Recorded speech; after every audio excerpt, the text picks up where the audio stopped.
নাগেরবাজার অমরপল্লীতে অনুষ্ঠিত হলো লীলার বন্ধু নাটক। বিনোদন ও শিল্প জগতে নাটক বা থিয়েটার একটা খুবই প্রচলিত মাধ্যম। সারা বিশ্বব্যাপী যে নাট্য আন্দোলন চলছে তারই ক্ষুদ্রতম একটা অংশ ঝালাপালার নাট্যগোষ্ঠী। সাড়ম্বরে অনুষ্ঠিত হলো নাগেরবাজারের অমরপল্লীতে।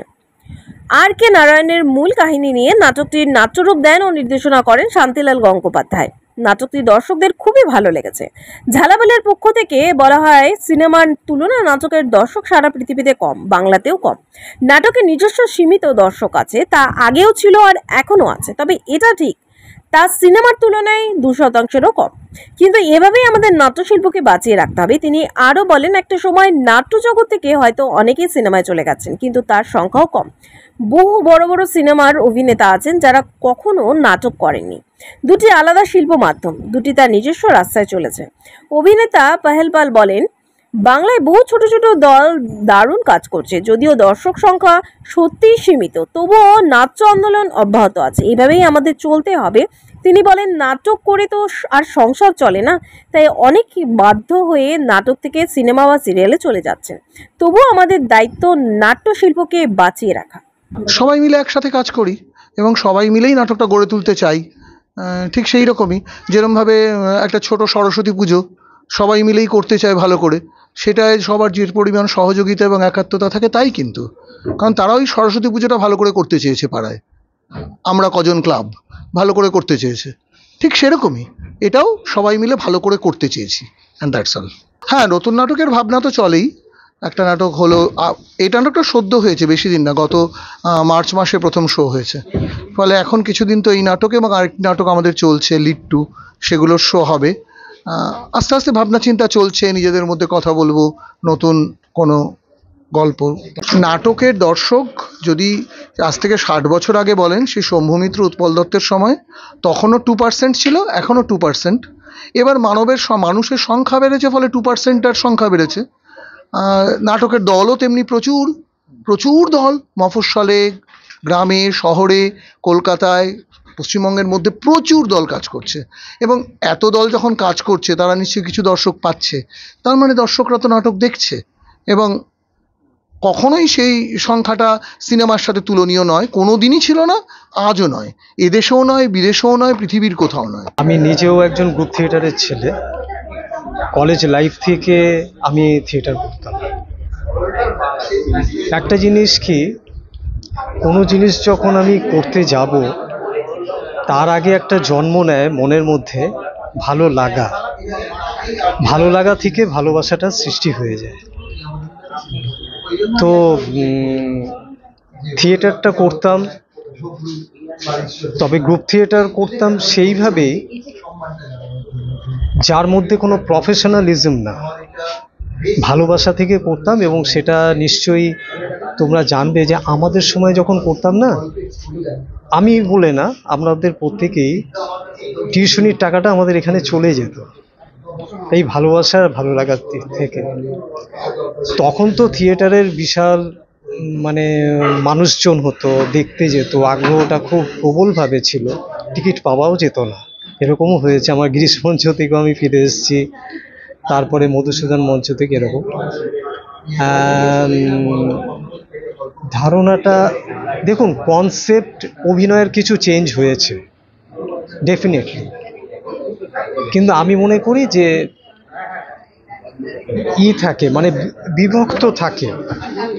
থিয়েটারের এক ধরনের মানুষ থাকে যারা সেটাকে ভালোবাসে, যাত্রারও কিন্তু একটা আলাদা মানুষ আছে। আর সিনেমা বা এখন আধুনিক যুগে যে সিরিয়াল বা ওয়েব সিরিজ দেখে, হ্যাঁ এটা ঠিক যে মধ্যিখানে কিন্তু থিয়েটারে একটা ভাটা পড়ে গিয়েছিল।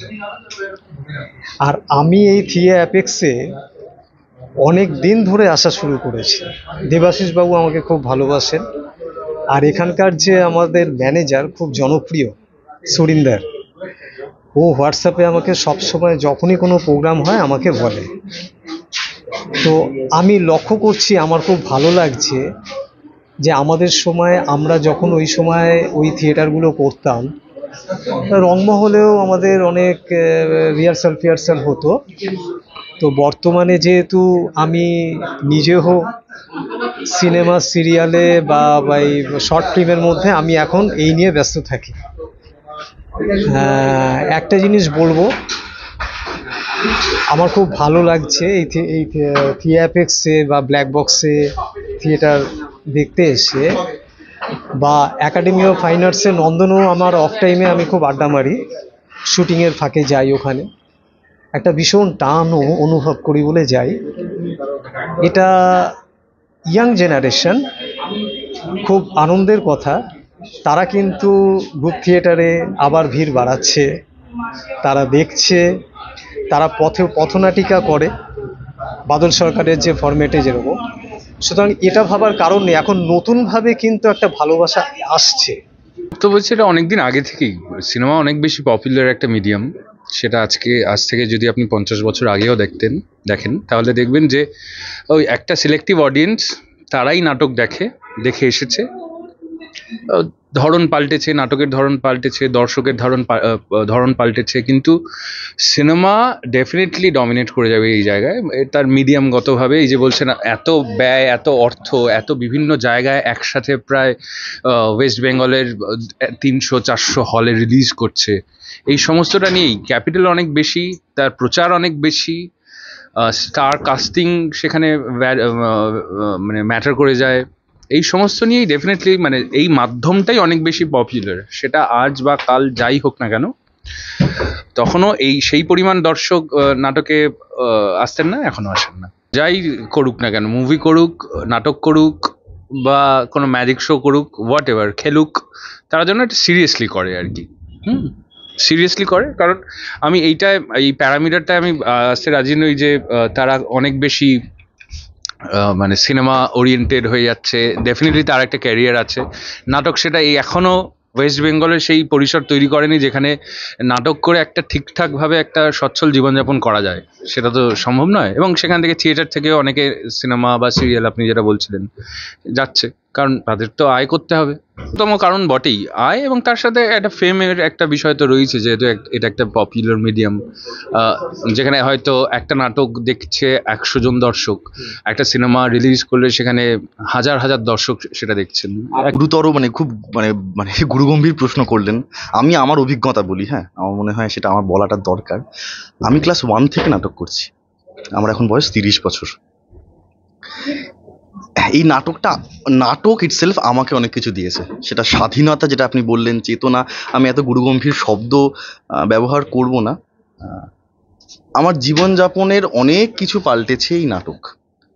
আজকে আমরা যেভাবে ভাবি, চিন্তা করি, যেরকম কাজকর্ম করি, সেটা নাটকের থেকেই এসছে। হতে পারে এটাই একটা চেতনার উন্মেষ, এটাই একটা স্বাধীনতার বহিঃপ্রকাশ আমার ক্ষেত্রে অন্তত।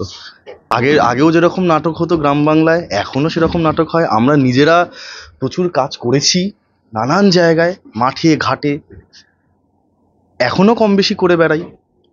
আর হলের সংখ্যা তো আমার মনে হয় দিন দিন বাড়ছে, বই কমছে না। জ্ঞানমঞ্চ আপনি ধরুন, আজ থেকে 10-15 বছর আগে জ্ঞানমঞ্চ ছিল না, ছিল করতো কম, এবং সেটা মূলত স্কুল কম্পাউন্ডের মধ্যে ছিল।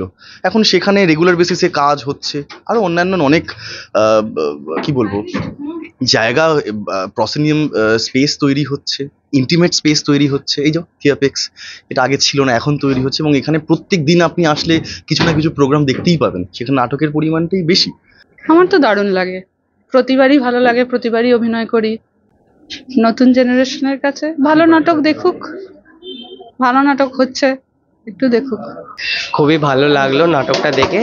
আমরা যেহেতু স্কুলে পড়েছি, আমাদের ইংলিশ বইয়ে গল্পটা ছিল, তো গল্পটা পড়েছি, চোখের সামনে আজকে দেখছি, বেশ ভালো লাগলো এই জিনিসটা। তখন হয়তো কল্পনায় আমরা দেখেছিলাম যে মানে একটা গল্প পড়লে যেটা হয় না, কল্পনায় চলে আসে এরকম, সেটা এখন চোখের সামনে দেখছি, বেশ ভালো লাগলো। চাইবো যে আমার বাকি যারা রয়েছে বন্ধুরা, যারা এইসবের সাথে সম্পর্কিত নয়, তারা যেন এর সাথে অ্যাটাচ হয়, তারা দেখে কিছুটা শিখুক। অবশ্যই ওইটার থেকে এইটা অনেকটা আমাদের ভালো গুণ দেয়, যে ভালো কিছু শেখার অভিজ্ঞতা জানায়, যেটা বাইরে ফোন থেকে হয় না। সাধারণ মৌসুমীর অ্যাক্টিং, অভিনয় খুবই সুন্দর। তারপর ফাল্গুনী আঙ্কেল ছিল, সব মিলিয়ে ওভারঅল খুবই সুন্দর লেগেছে আমার।